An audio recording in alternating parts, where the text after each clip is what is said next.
Hello guys, good morning. For this video, meron tayong Allosaurus Cycapa 4.3 na WE. Yan, parang small version siya ng T-Rex. Okay, so naka-magwell, fiber optic sight, silver slide, stipple yung grip. Ayan, so high cap. Ayan, may hammer, double action. So itong hawak ko guys is Allosaurus 4.3 na semi-mode. Okay, kasi meron din Allosaurus na with full auto. Itong hawak ko is semi-mode po siya. Ayan, so ito is para for safety, na pag naka-up na ganyan, hindi natin siya mati-trigger. So yung safety selector niya, ano siya, ambidextrous. So kahit left-handed ka, pwede mo siyang gamitin. Ayan. Different na Allosaurus na may semi-mode and full auto. Bukod sa, syempre, pag full auto, masaya talagang laruin. Diba? Pag naka-full auto mode ka, para kang naka-machine gun kasi tuloy-tuloy yung kanyang putok. Compare pag yung ating semi-mode, isang kalabit, isang putok. Diba? Pero guys, kung ako yung tatanungin nyo for me lang naman, syempre, tayo naman is iba-iba ng gusto. Diba? Kasi sa totoo lang naman, masarap naman talaga laruin ng may full auto. Pero para sa akin, lalo na kung wala akong budget. Hindi, syempre kasi iisipin din natin yun, diba? Ang realistic kasi talaga, semi-mode lang eh. Diba? Wala naman atang tunay na may full auto. Maliban ata sa tunay na Glock 18. Kung medyo budget friendly ka, ganyan, medyo na-encounter kasi namin, mas maraming nagiging concern ang mga unit na merong full auto compare sa mga unit na semi-auto lang. Ayan. So, syempre, dahil nga wala naman tayong sapat na budget, ganyan, mas gusto ko nung hindi mabilis masira. So, mas gusto ko yung mas walang concern, di ba? Syempre, tipid lang tayo eh. So, mas okay, pag ganun yung mindset mo, mas okay na mag-semi-auto ka lang. Ayan. So, kuha ka na ng mga unit na naka-semi-mode. Yan kasi yung mga unit na mas less concern, mas less issues, ganyan. So, yung mga semi-mode po yun.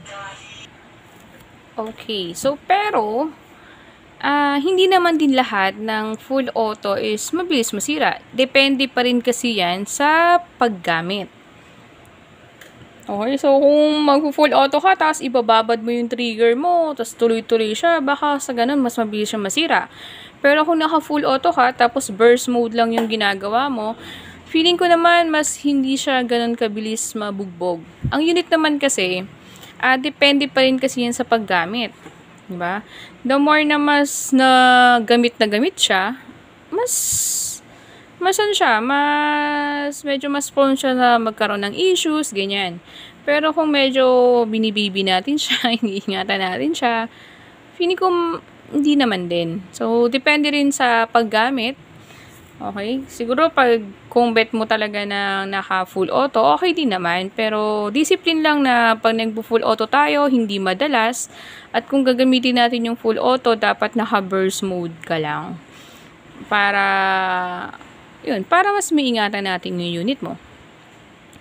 Okay, so itong unit na hawak ko guys, is unit ni Sir John Gabriel na ipapaship natin papuntang Subic.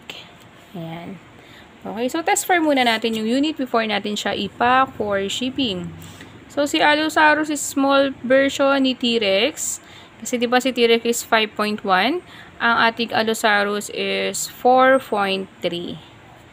Ayan. Okay guys, so naglagay na rin tayo ng bibis and gas sa ating magazine. I-test natin.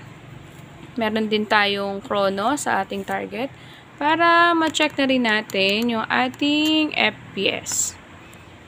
Okay, so dahil si Allosaurus is mas maliit yung kanyang barrel, siguro mas expect natin na mas mababa yung FPS niya compare sa mga T-Rex. Okay, so ganun kasi si Airsoft. Kung sino yung mas may mahabang barrel, sila yung mas mayroong mataas na FPS. Okay, so test tayo. And so, tamang paghawak, always trigger finger out. No, lagi nating paalala yan, guys. Kahit na toy gun lang yung ating unit, dahil kasi ang airsoft kasi ginagamit siya as a training pistol. So, dapat ititreat natin siya same sa tunay. Okay?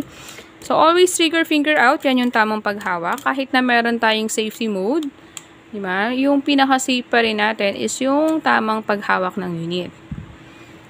Ayan. So, pag naghawak ng unit, nakaganyan yung daliri. Tapos, ito sa high cap kasi, diba, may ganito siya. Kailangan yan, guys, sa didiinan. Kasi, pag hindi mo siya nahawakan ng maayos, hindi mo mapipindot yung trigger niya. Ayan. So, kailangan, as high as possible yung hawak mo. Ganyan. Tapos, mapipress mo yan. Tapos, naka-trigger finger out ka rin. Papasok lang natin yung daliri natin pag ready na tayong pumutok. Ayan, okay? So, test fire tayo. Dahil si high cap na Allosaurus is naka-magwell, ang tamang paglalagay sa kanya ng magazine, dapat may force na ganun or may impact. Kasi, meron kasi siyang magwell. So, meron parang pwedeng tumulak.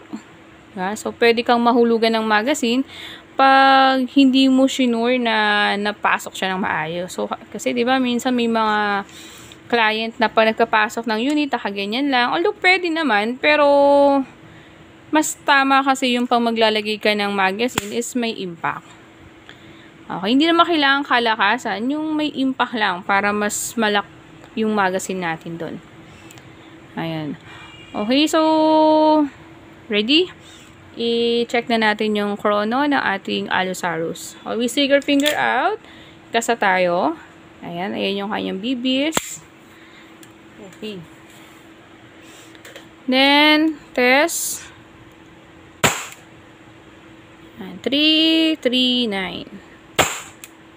335, 329, 325. Ay, hinahulog. 324. 323.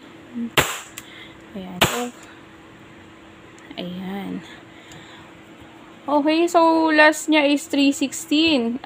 Normal yun, guys. So, pag nag-check talaga ng FPS, sa unang putok, dahil mas full pa yung kanyang gas, mas mataas talaga yung FPS. Then, patagal na patagal, pababa ng pababa yung FPS niya. So, first move, pag naubusan tayo ng bala, syempre mag-slide lock yan.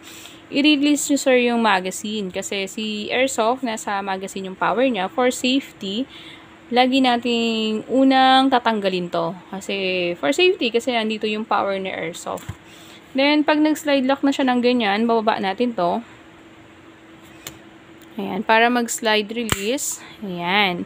Then, pindutin natin yung trigger para mag-hammer down naman. Ayun. So, okay tong unit ni sir. Process na natin siya for packing para mapaship na natin. Okay, so yun guys, sana may na-share ako ng konti. Yun lang is may idea ko lang naman. So, iba-iba tayo ng gusto, di ba? So, pag bet nyo talaga ng full auto, hindi full auto kayo.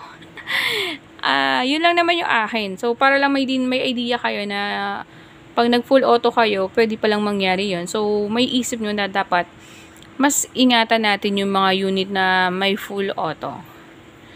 Okay, so yun. Thank you for watching and God bless. Bye-bye.